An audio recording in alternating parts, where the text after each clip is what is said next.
మరో మాట చెప్పనా, దేవుణ్ణి మరణం ఏమన్నా చేయగలదా? మీకు అర్థమవుతుంది అనుకుంటాను లాజిక్. దేవుణ్ణి మరణం ఏం చేయగలదు? మరణం నిన్ను చేయగలదు, మనుషులు నిన్ను నన్ను చేయగలరు, దేవుణ్ణి ఏం చేయగలరు? సరే, అర్థమయ్యేటట్టే ఉంది కానీ చెప్పండి, అర్థం లేదని అర్థమైంది నాకు. అందుకే ఆలస్యం చేయకుండా ఆకలి వేస్తుంది కనుక త్వరగా మన డిఫెన్స్లోకి వెళ్ళిపోదాం. యోహాను సువార్త first witness, first defence witness. Next first పేజ్లో మనం విట్నెస్ ఎత్తుతున్నాం, కేసుని దర్యాప్తు మొదలెట్టాం.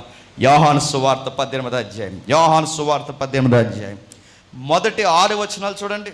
యేసు ఈ మాటలు చెప్పి, యేసుక్రీస్తు వారు ఈ మాటలు చెప్పి తన శిష్యులతో కూడా కెద్రోను వాగు దాటిపోయెను. అక్కడ ఒక తోట ఉండెను. దానిలోనికి ఆయన తన శిష్యులతో కూడా వెళ్ళెను. యేసు తన శిష్యులతో పలుమార్లు అక్కడికి వెళ్ళుచుండేవాడు. ఒక విషయాన్ని ఎంత సమగ్రంగా రాస్తున్నారు చూడండి. యేసు ఒక తోటలో ఉన్నప్పుడు ఇలా జరిగిందని రాస్తే అయిపోయినండి, కానీ అలా రాయట్లేదు. చూసారు రైటర్స్ ఎంత బాగా రాస్తున్నారు. యేసు ఈ మాటలు చెప్పి తన శిష్యులతో కూడా కెద్రోను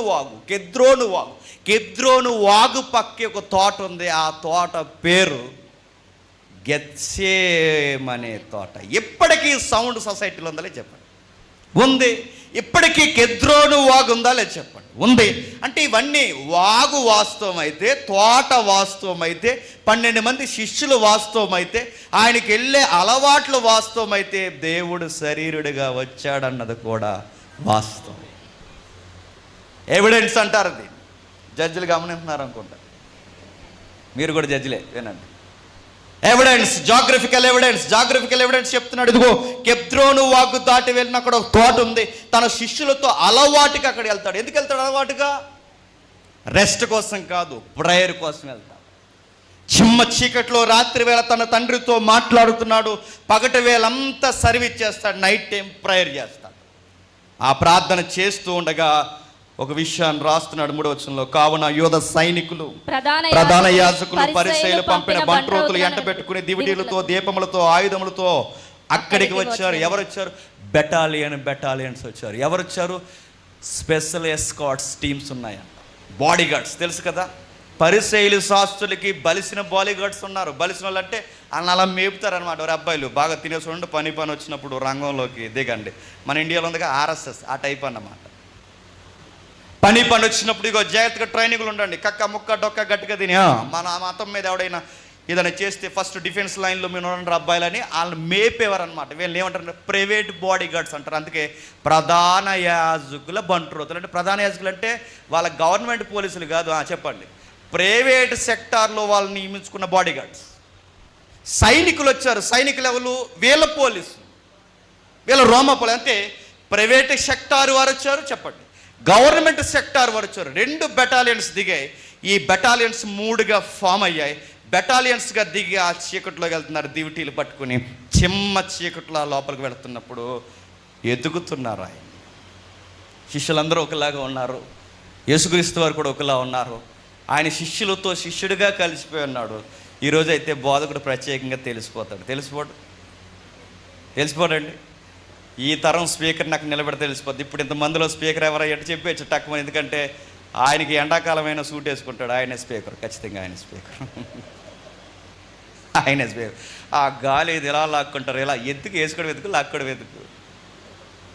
ఆ సూట్లు, ఈ బూట్లు ఇవన్నీ చూసి అడావిడి, ఆ చుట్టూ దూరం కుడితే ఎవరేం మీదడరు, దూరంగా ఉండండి. ఎడావడంతా తెలిసిపోద్దా ఆయన స్పీకర్. కానీ యేసుక్రీస్తు వారు తెలియరు. ఎందుకంటే శిష్యులు మమేకమైపోయాడు. యోహాన్ని యేసుక్రీస్తు వారిని చరిత్రకారులు చెప్తారు, దగ్గరకు ఒకేలా ఉంటారంటే ఇంచుమించు. ఆ పొడవ గడ్డాలు, నిలువు టంకీలు, ఆ ring long hair, golden hair, వీళ్ళంతా ఒకేలా ఉంటారు. యూదులు కనుక గడ్డాలు పెంచుతారు, జుట్లు పెంచుతారు, వాళ్ళ నిలువు టంకీలు ధరించుకుంటారు. ఇలా ఉంటారు కనుక అందరూ ఒకలా ఉంటే వాళ్ళ విట్నెస్ను కూడా పట్టుకుని వచ్చారు. ఎవడు విట్నెస్? యేసుక్రీస్తు వారి ట్రెజరీ మెంబర్ విట్నెస్. యేసుక్రీస్తు వారు సందా అకౌంట్స్ మెయింటైన్ చేస్తున్న వాడి విట్నెస్. ఈడే దెబ్బ కొట్టాడు. వాడు వచ్చాడు, ఆడొక సింబల్ ఇచ్చాడు, దానికి ఒక సైన్ చూపిస్తున్నాడు. సార్ అందరూ ఒకలా ఉంటారు, అందరిలో ఈయనే అని గుర్తుపెట్టాను, మీకు ఒక సైన్ ఇస్తాను, గుర్తిస్తాను. ఏంటంటే ఒక హగ్గిస్తాను, చెప్పండి, ఒక ముద్దిస్తాను. నేను ఎవరికైతే హగ్గిచ్చి ముద్దిస్తానో ఆయనే మీరు ఎతుకుతున్న నజరేయుడైన యేసు. ఆడగ్గు ముద్దు ఇవ్వకుండానే యేసుక్రీస్తు ఎదురొచ్చేసాడు, నిలబడ్డాడు. పోలీసులు అందరూ తిరుగుతున్నారు. యేసుక్రీస్తు వారు వెళ్ళి వాళ్ళని అడుగుతున్నాడు 4వ వచనంలో, యేసు తనకు సంభవింపబోయినవన్నీ ఎరిగిన వాడే వారి యొద్దకు వెళ్ళి మీరు ఎవరిని ఎతుకుచున్నారని వారిని అడిగాను. వారు నజరేయుడైన యేసునని ఆయన ఉత్తరమిగా యేసు ఆయనను నేనే అని వారితో చెప్పెను. ఆయనను అప్పగించిన యూదాయు వారి యొద్ద నిలుచుండెను. ఆయనను నేనే వారితో చెప్పగా వారు వెనుకకు తగ్గి నేల మీద పడిరి. Note this point. ఏ పెన్ ఉంటే ఆ పెన్నుతో అండర్లైన్ చేయండి. ఏమని చెప్తున్నాడు చూడండి. అక్కడికి వెళ్ళిన తర్వాత ఆ బలగాలు వచ్చారు. ఆ బలగాలు వచ్చిన తర్వాత వాళ్ళు అడుగుతున్నారు. ఏమని అడుగుతున్నట్టు, మేము నజరేయుడైన యేసుని ఎదుగుతున్నామంటే వాళ్ళకి ఎదురెళ్ళి అడిగారు, మీరు ఎవరిని ఎదుగుతున్నారు? నజరేతులో పుట్టిన యేసుని. అరెస్ట్ వారెంట్లు ఉన్నాయి, సాక్షి ఉన్నాడు, తీసుకొచ్చారు, నిలబెట్టారు. అడుగుతున్నప్పుడు మీరు ఎతుకుతున్న నజరేయుడైన యేసుని నేనే అన్న. నేను అడుగుతున్నాను, భయపడిపోయేవాడు, దాక్కుండిపోయేవాడు మనలాంటి మానవుడైతే ఇక్కడ లేడు చెప్పండి. ఇప్పుడే ఇక్కడి నుంచి వెళ్ళిపోయాడు. యోధాకు 2 సైకిల్ చేసి చెప్పకరే తర్వాత మాట్లాడుకుందాం అన్నాడా? నేను అనకూడదు కానండి, లైవ్ వెళ్తుంది అనకూడదు. కానీ వీళ్ళు మనల్ని క్వశ్చన్లు వేసి మన భక్తిని ఎద్దేవి చేస్తారు. మనం తిరగేసి క్వశ్చన్లు వేస్తే మోసం అయిపోతాయి. మళ్ళీ చెప్తాను, మీరు నమ్మిన నమ్మకాల్లో మేము తిరగేసి ప్రశ్న అడిగితే దొంగ బాణాలు ఏమన్నా వేశాడా? నేను మారువేషం వేసుకుని ఆడదానిలో వచ్చి తలాము తకదిమని ఆడిని శపిస్తాను ఏమని అన్నాడా? ఎవరిని ఎత్తుకుతున్నారు మీరు అన్నాడు. ఎవరిని ఎత్తుకున్నారు? ఎదుగో నజరేయుడైన యేసునట్టు నేనే అంటే మీరు ఎత్తుకుతున్న వ్యక్తిని నేనే అని కాదు, అయాం అంటే దాని అర్థం ఏంటో తెలుసా? ఒకరోజు మోసెస్ మాట్లాడు. మోసే ఐగుప్తి పర్వతాల మధ్య, ఆ సేనాయి బంజరు భూముల మధ్య ఆ ఇత్రో మందలం మేపుకుంటున్నప్పుడు దేవుడు మోసేని పిలిచి ఆ పొదలో మాట్లాడుతున్నప్పుడు పొద ఎలుగుతుంది, పొద తగలబడలేదు. చరిత్ర, ఐగుప్తిలో జరిగిన చరిత్ర. ఐగుప్తిలో ఒక విచిత్రమైన ఫ్రీడమ్ వాయిస్ వినబడిన దానికి నాయకుడు మోసెస్. ఆ మోసెస్కి పిలుపు ఎలా వచ్చింది? ఒక పొద మండుతుంది, ఆ పొద దగ్గరికి వెళ్ళాడు. ఏంటి వింత అని చూడడానికి వెళ్తే ఒక వాయిస్ వినబడుతుంది. వాయిస్ ఏంటి? మోసెస్. ఎవరు? ప్రభువా, నేను ఏర్పరచుకున్న యెహోవాను నేనే అంటే, ప్రభువా ఎవరివి? అబ్రహాము దేవుడను, ఇస్సాకు దేవుడను, యాకోబు దేవుడను నేనే అనగానే, ప్రభువా వాళ్ళని నేమ్ అడుగుతారు. ఇంకా స్పష్టత కావాలి. దేవుడు నన్ను పంపాడు, ఫ్రీడమ్ కావాలన్నాడు, ఐగుప్తి నుంచి ఇదిగో బయటికి తీసుకుని వస్తానన్నాడు, మీకు చెప్పమని నన్ను పంపాడు, నాయకుడిగా మీ మధ్యకు నన్ను పంపాడంటే నీ పేరు అడుగుతారు. ప్రభువా ఏం చెప్పమంటావా అని అడిగితే అప్పుడు దేవుడు చెప్పిన పేరు అయాం అని. నేనే ఉన్నవాడును నేనే అంటే ఈ బంట్రోతులు పోలీసులు ఎంత కడలెత్తిపోయారో తెలుసా? దేవుడి పేరే దేవుడి నోట వచ్చేసరికి మానవుడు నిలబడలేక చెప్పండి కింద అడిపోయాడు. మర్మం, దైవ భక్తిని గూర్చిన మర్మం, దేవుడు ఇలలోనికి వచ్చిన మర్మం, దేవుడు తన పేరును తానే ఉచ్చరించేసరికి మానవ దేహాలు నిలవలేకపోయి, ఆ శక్తిని భరించలేకపోయి కింద పడిపోయాడు. మరొక విషయం ఆలోచించండి. ఒకవేళ ఆయనకి 3 మేకలు అంటే భయమైతే, ఆయనకి సిలువ అంటే భయమైతే, ఆయన పట్టేయడానికి వచ్చారన్నది భయమైతే, వీళ్ళ కింద పడిపోయి బెంబేలు ఎత్తిపోయినప్పుడు అక్కడి నుంచి ఆయన ఏమవ్వాలి చెప్పండి? సైడ్ అయిపోవాలి. అయ్యాడా? నన్ను అరెస్ట్ చేయండి అన్న. మరో విషయం ఏమన్నా తెలుసా? మీరు నన్ను అరెస్ట్ చేయండి, ఈ అమాయకులకి ఏమీ తెలియదు, వదిలేయండి. పేదరు కత్తి లోపల పెట్టు, పేదరు నేను చెప్తున్నానండి, పేతుని కానీ వదిలేస్తూ అక్కడ ఉండండి. అక్కడ అప్పటికే పేదరు డైలాగులు కొట్టాడు. చాలామంది అంటారు ఆయన అరెస్ట్ తీసుకెళ్ళిపోతే ఎవరేం చేయకపోవడం పెట్టి పేతుని కానీ దువ్వేసి వదిలేశాడో. పెద్ద కత్తులు వేసుకుని వచ్చిన వాళ్ళ దగ్గర చిన్న కత్తితో సేవ నరికేయడంటే మామూలు ఫైటర్ కాదు. ఎవరు చెప్పండి? పేతుని వదిలేసి మిగిలిన శిష్యులను రెచ్చగొడితే జలేతు అనబడిన సీమోను ఉంటాడు. మీరు ఇంటికి వెళ్ళి చదవండి. జలోత్ అంటే ఉగ్రవాది తెగది. ఆ తెగ నుంచి వచ్చిన ఫాలోవర్ కూడా యేసుక్రీస్తు దగ్గర ఉన్నాడు. ఆ ఉగ్రవాదిని దువ్వితే ఆ రాత్రి గెచ్చమనే వనంలో ఆయన అరెస్ట్ చేయగలరా చెప్పండి? అరెస్ట్ చేయలేరు. కసాయి వారి చేతికి గొర్రె పిల్లను అప్పగించుకున్నట్టు, కసాయిల చేతికి మూగజీవిని అప్పగించుకున్నట్టు తనను తానే చెప్పండి వాళ్ళ చేతికి అప్పగించుకున్నాడు. ఇప్పుడు డిఫెన్స్ అడుగుతున్నాను. ఫస్ట్ పాయింట్లో ఆయన అరెస్ట్ చేశారా, అరెస్ట్ చేయడానికి అనుమతి ఇచ్చాడా చెప్పండి? ఎవడు ఆయన అరెస్ట్ చేసేది చెప్పండి? ఎవడు ఆయన అరెస్ట్? పలుమార్లు దేవాలయం నుంచి వెళ్ళిపోయాడు, పలుమార్లు పట్నం నుంచి వెళ్ళిపోయాడు. ఇప్పుడు ఇంకా బాగా వెళ్ళిపోవచ్చు. అసలే చీకటి, దీపాల కింద పడేశారు, ముందుకు పడిపోయారు. ఇప్పుడు వెళ్ళిపోవాలంటే ఎవడు పట్టుకోగలడు? ఎదురెళ్ళాడు, అరెస్ట్ చేయమన్నాడు. మాట్లాడుతుండగా ఇదిగో ఒక మాట అన్నాడు, ఈ అమ్మాయిలకి ఏమీ తెలియదు, పంపించండి, మీ ఇష్టం వచ్చినట్టు నన్ను చేసుకోండి. అంటే ఈయన చంపలేదు, చంపబడడానికి ఈయనే చెప్పండి సిద్ధమవుతున్నాడు. పేస్టు రెండవ డిఫెన్స్కి వెళ్దాం. మత్తయి సువార్త 27వ అధ్యాయం, మత్తయి సువార్త 27వ అధ్యాయం, మత్తయి సువార్త 27వ అధ్యాయం 46-50 వచనాలు. చాలా జాగ్రత్తగా వీటిని బండగా గుండెల్లో గుర్తుపెట్టుకోండి. రేపు పొద్దున ఎవరు అడిగినా ఇవి చెప్పండి. ఎందుకంటే ఈ మధ్యకాలంలో ఫ్యాషన్ ఏంటో తెలుసా? మన బైబుల్లో రెఫరెన్స్ మనకే చూపిస్తున్నారు. మరి ఇదేం విడ్డూరమో అంటే మన వాళ్ళు చదువుతలేదని. ఇదిగో మీ మత్తయి సువార్తలు ఎలా చూడు, మీ లూకా సువార్తలు ఉందంటే ఈసారి అయ్యా టీ ఎడతానికి ఎక్కడ పోకు, టీ తాగు, ఇదిగో నీకు కొన్ని విషయాలు ఈ 7 పాయింట్లు చూపించండి అడిగి అన్నీ చెప్పండి. నువ్వు పొరపాటు పడుతున్నావు. ఎవడో చెప్పిన అరువు సూత్రాలు, దావా సూత్రాలు, అరువు సూత్రాలు మీద వేసుకుని వచ్చి పెద్ద జ్ఞానులా మాట్లాడు. బాగా చెప్తున్నాను, నీ గ్రంథాలు నీకు తెలియాలి, నా గ్రంథం నాకు తెలుసు, నా బైబుల్ నాకన్నా బాగా నీకు తెలుసా? కూర్చోబెట్టండి, టీ ఇవ్వండి, 3 రోజెస్, రంగు రుచి చిక్కదనం అదిరిపోతుండండి అని చెప్పండి. పేస్టు మత్తయి సువార్త 27వ అధ్యాయం, మత్తయి సువార్త 27వ అధ్యాయం 46 వచనం. ఇంచుమించు 3 గంటలప్పుడు యేసుక్రీస్తు వారు ఏలీ ఏలీ లామా సబక్తానా అని బిగ్గరగా కేక వేసెను. ప్రశ్న, బిగ్గరగా కేక వేయగలడా? బాగా వినాలి. హ్యూమన్ బీయింగ్ అయితే అప్పటికి ఆ బిగ్గర కేక వేయగలడా? ఏంటి సార్ అర్థం అవ్వట్లేదంటే పాయింట్స్ రేజ్ చేస్తాం వినండి. అప్పటికి ఎన్నో రోజు ఆయన అరెస్ట్ అయ్యి 2వ రోజు దాటింది. మన రోజులు వేరు, యూదుల రోజులు వేరు. 3వ రోజులకు అడుగులు పెట్టే రోజుల దగ్గరకు వచ్చేసాయి. అప్పటికి 2-3 రోజులు అయిపోయింది. 2-3 రోజులు ఆయన నిద్రపోనిచ్చారని చెప్పండి. నిద్రపోలేని వాడి ముఖం ఎలా ఉంటుంది ఎప్పుడన్నా మీరు గమనించారా? వెళ్ళి మాట్లాడండి, 5 నిమిషాలు ఎలా ఉంటుందో చెప్తారు. నిద్రపోలేనోడి దగ్గరికి వెళ్ళి గ్యాస్ అయిపోయింది అనండి ఇంట్లో మీరు, నీ గ్యాస్ అయిపోతుంది.